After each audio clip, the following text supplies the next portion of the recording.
তবে দেখতে পাচ্ছি আমি একটি প্রতিষ্ঠানের দায়িত্বশীল। আমাদের কাজ করার জন্য কিছু রিমোট ওয়ার্কার আছে।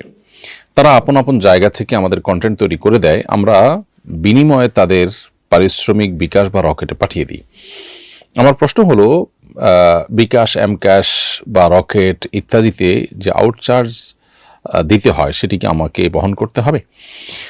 প্রিয় দর্শক, আপনার যে কোনো শ্রমিকের পারিশ্রমিক তাকে পৌঁছে দেওয়া, তার কাছে হস্তান্তর করা, এটা আপনার দায়িত্বের অংশ। অতএব মোবাইল ব্যাংকিংয়ের মাধ্যমে যদি আপনি তাকে পারিশ্রমিক দিয়ে থাকেন, তাহলে সেক্ষেত্রে মোবাইল ব্যাংকিংয়ের খরচ আপনাকে বহন করতে হবে, কারণ তার কাছে পৌঁছানো আপনার কর্তব্য। তবে আপনাদের উভয় পক্ষের মধ্যে যদি এরকম কোনো আলাপ আলোচনা থাকে আগে থেকে যে আপনার এখানে যে টাকাটা খরচ হবে সেটা শ্রমিক বহন করবেন, শ্রমিক যদি তাতে সম্মত হন এবং শুরুতে যদি চুক্তি হয়ে থাকে তাহলে সেটি জায়েজ হতে পারে। বাকি আপনি পরবর্তীতে শ্রমিককে বাধ্য করবেন এবং আগে থেকে কোনো আলোচনা নেই হঠাৎ করে তার উপরে জিনিসটা চাপাবেন, এরকমটি করা উচিত হবে না। এরপরে প্রশ্ন হলো, আমি একটি প্রকাশনীর ভাষা সম্পাদক, বর্তমানে তাফসির বিষয়ক একটি বইয়ের কাজ করছি। কাজ করার সময় মাঝে মাঝে সিজদার আয়াত চলে আসে, সেক্ষেত্রে আমি আয়াতটি মুখস্থ উচ্চারণ না করে শুধু নজর বুলিয়ে যাই। টাইপের সময় মুখে উচ্চারণ না করে আয়াতটি লিখে ফেলি। এভাবে মুখে উচ্চারণ না করে পাঠ করলেও কি সিজদা ওয়াজিব হবে? উত্তর হলো, কোরআন কারীমের যে আয়াতে সিজদাগুলো আছে, এই আয়াতে সিজদাগুলো মুখে তেলাওয়াত করার মাধ্যমে আমাদেরকে সিজদা দিতে হবে। আর যদি কেউ মুখে তেলাওয়াত না করেন, অন্য কারোর কাছ থেকে মুখে তেলাওয়াত শুনেন, তাতেও কিন্তু সিজদা আবশ্যক হবে। এর বাইরে যদি সিজদার আয়াত কেউ লেখেন কিংবা টাইপ করেন, তাহলে সেক্ষেত্রে এর ফলে সিজদা ওয়াজিব হয় না। অতএব আপনি ভাষা সম্পাদক হিসাবে তাফসিরের কোনো গ্রন্থ বা বই আপনি যদি সম্পাদনা করতে যান এবং করতে গিয়ে যদি কোনো সিজদার আয়াত আসে, সেগুলো যদি আপনি মুখে উচ্চারণ না করেন, শুধুমাত্র নজর বুলিয়ে বোঝেন কি আছে সেখানে এবং লেখেন, তাহলে তাতে আপনার উপর সিজদা বর্তাবে না। ভূমিকম্প হলে আমাদের এলাকায় অনেকে আজান দেয়, এটা সুন্নাহসম্মত আমল কিনা? উত্তর হলো যে প্রত্যেকটা পরিস্থিতিতে আমাদের করণীয় কি হবে, কোরআন এবং হাদিসের আলোকে সেটি আমাদের করতে হবে। আজানের বিষয়ে কোরআন এবং হাদিসের আলোকে আমরা জানি যে 3টি ক্ষেত্রে আজান দেওয়াটা বিধিবদ্ধ। তার প্রথমটি হলো 5 ওয়াক্ত নামাজের জন্য আজান দিতে হবে, এটা আজানের মূল ক্ষেত্র। দ্বিতীয়ত, নবজাতকের কানে আজান দেওয়ার বিষয়টিও সুসাব্যস্ত, কারণ তিরমিজির এক বর্ণনা এসেছে নবী করিম সাল্লাল্লাহু আলাইহি ওয়াসাল্লাম হাসান বা হুসাইন রাদিয়াল্লাহু তাআলা আনহুমার কানে আজান দিয়েছেন তাদের জন্মের পর। অতএব নবজাতকের কানে মৃদু কণ্ঠে আজানের বাক্যগুলো তাকে শোনানো, এটিও সুন্নাহ দ্বারা সাব্যস্ত। তৃতীয়ত, আরেকটি ক্ষেত্র আছে আজানের, সেটি হলো যে শয়তান তাড়াবর্জন, দুষ্ট জিনের উপদ্রব থেকে বাঁচার জন্য আজান দেওয়ার বিষয়টিও হাদিসের আলোকে সাব্যস্ত হয়েছে। এর বাইরে ভূমিকম্প বা অন্য এরকম কোনো পরিস্থিতিতে আজান দেওয়ার বিষয়টি সাব্যস্ত হয়নি। তবে ভূমিকম্প শুরু হয়ে গেলে একজন ঈমানদার তিনি আল্লাহর দিকে রুজু করবেন, আল্লাহর দিকে ধাবিত হবেন, আল্লাহর কাছে আশ্রয় প্রার্থনা করবেন, দোয়া ইউনুস প্রার্থনা পড়ার মাধ্যমে লা ইলাহা ইল্লা আনতা সুবহানাকা ইন্নী কুনতু মিনাজ জালিমিন, অথবা দুরুদ, ইস্তিগফার, ইয়া হাইয়্যু ইয়া কাইয়্যুম বিরহমাতিকা আস্তাগীস, যে সমস্ত আমলের মাধ্যমে আল্লাহর কাছে সাহায্য চাওয়া যায় সেগুলো করতে পারেন।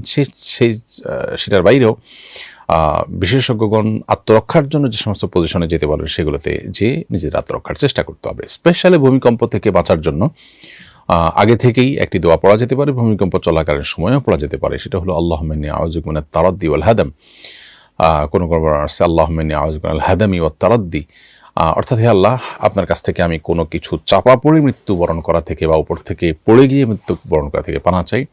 ওয়া আউযুবিকা মিনাল গারাকি ওয়াল হারাক, এবং আপনার কাছে আমি পানা চাই পানিতে ডুবে কিংবা আগুনে পুড়ে মৃত্যুবরণ করা থেকে। তো আপনি ভূমিকম্প থেকে আত্মরক্ষার উদ্দেশ্যে এই দোয়া পড়তে পারেন। এই দোয়াটি আরও বেশ বড়, কিন্তু এটুকু পড়লে আপনার ভূমিকম্প থেকে বাঁচার যে দোয়া বা আকুতি আল্লাহর কাছে সেটা নিবেদন করা হয়ে যাবে। আবার বলছি, আল্লাহুম্মা ইন্নী আউযুবিকা মিনাল হাদামি ওয়াত তারাদ্দি ওয়া আউযুবিকা মিনাল গারাকি ওয়াল হারাক, এই দোয়া আপনি পড়তে পারেন। এরপরে প্রশ্ন হলো, কোনো ওযর ছাড়া মৃতদেহ অ্যাম্বুলেন্সে রেখে জানাজার নামাজ আদায় করা কি সহিহ হবে?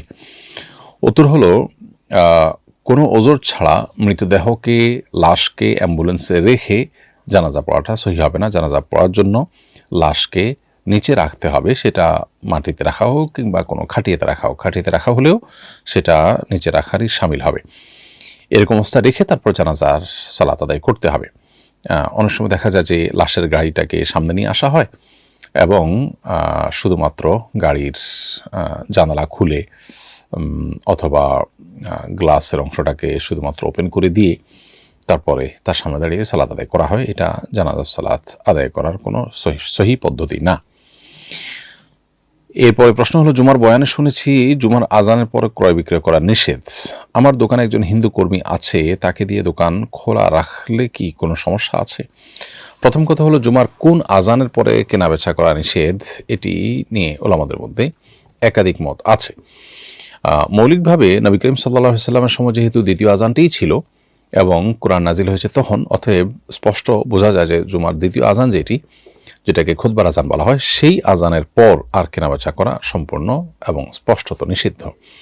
তবে কোরআনের আয়াতে যেহেতু সাধারণভাবে আজানের কথাই বলা হয়েছে, এই জন্য ওলামা ইকরাম সতর্কতামূলকভাবে বলেন যে প্রথম আজানেরও পর কেনাবেচা না করে বরং প্রথম আজানের পর জুমার সালাতের প্রস্তুতিমূলক যে কার্যক্রম আছে, গোসল ইত্যাদি, সেগুলো করা যেতে পারে। কেনাবেচা করা প্রথম আজানের পরেও জায়েজ হবে না।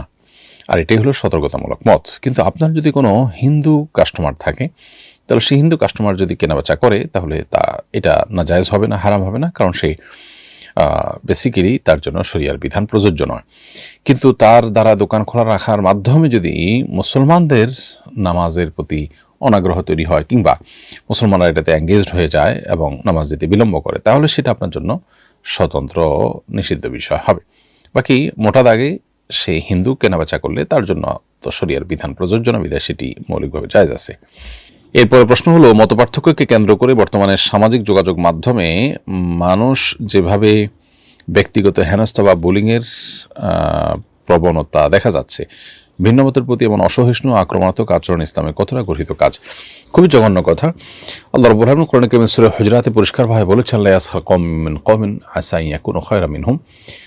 কেউ যেন অন্য কাউকে নিয়ে বিদ্রুপ না করে, ঠাট্টা না করে। যাকে নিয়ে বিদ্রুপ করা হচ্ছে হয়তো আল্লাহর কাছে যিনি বিদ্রুপ করছেন তার চাইতে উত্তম বা শ্রেষ্ঠ।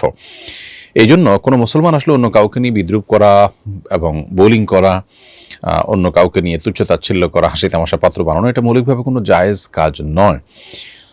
কেউ অন্যায় কাজ করছে, আপনি তার বিরুদ্ধে আচরণ করেন, গঠনমূলক সমালোচনা করেন, সেটাকে ইসলাম জায়েজ করেছে। কিন্তু এভাবে মানুষকে নিয়ে ইস্তেহজা করা, বিদ্রুপ করা, বোলিং করা, এটা মোটেও শরিয়া দৃষ্টিকোণ থেকে জায়েজ কোনো কাজ নয়। এজন্য ট্রল করার এই আচরণ ইমানদারের সাথে সঙ্গতিপূর্ণ, মানানসইপূর্ণ কোনো আচরণ নয়।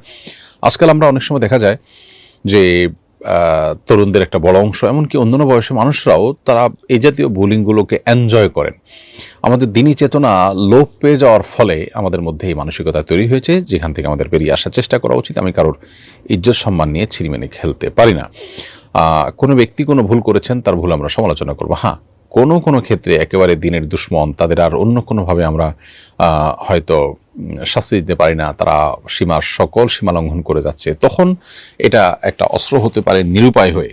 কিন্তু সাধারণ অবস্থাতে আমাদের উচিত হলো গঠনমূলক সমালোচনার মাধ্যমে কারোর ভুল থাকলে সেটাকে শুধরে দেওয়ার চেষ্টা করা।